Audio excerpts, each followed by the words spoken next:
Projects of the big and mighty developers delayed by over 4 to 5 years in Gurgaon and Noida in National Capital Region. Buyers running pillar to post. We've been reporting on the plight of home buyers who have committed a large chunk of their life savings to these projects.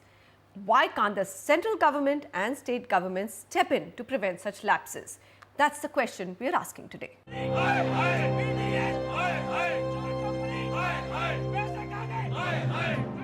Angry and disgruntled home buyers protesting against delay in delivery of projects. Protests like these are becoming a common sight in Noida and Gurgaon. The question is, what can the government authorities do to help these hapless buyers?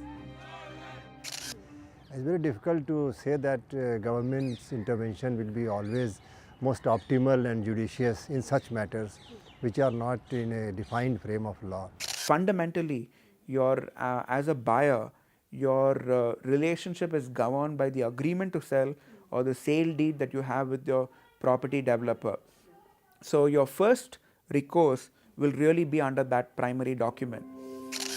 Absence of a real estate regulator leaves the central government with little teeth to step in. But why can the state government, which has the authority to issue licenses to the builders, not step in? Licenses which are normally given out by the state government, town and country planning department, under whatever name it may be, usually stipulates the terms and conditions for construction of houses or building up of the project. And it should be the job of the licensing authority to periodically monitor and supervise. If the government was serious about imposing the license agreement, it should either cancel or fine the builder. Statistics show that builders who have projects delayed by over 5 years are still being allowed to launch new projects and collect money from buyers.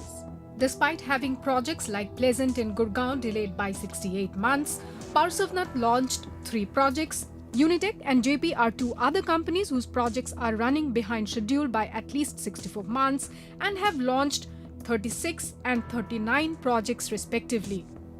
And senior policymakers agree that even without a regulator, punitive measures can be taken against erring developers. Short of real estate bill, lot of improvements can be done. The municipal authorities can be empowered under various laws to take the call. For example, the Urban Arts Commission can be placed under the local authority. As far as approval is concerned, the building bylaw should be unified completely.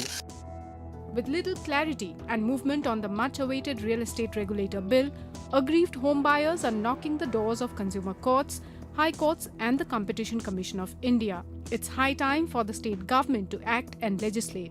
A simple step like not giving any new permissions or licenses to build until delayed projects are delivered can send out a strong message to the industry. In New Delhi, Oinita Moja, NDTV.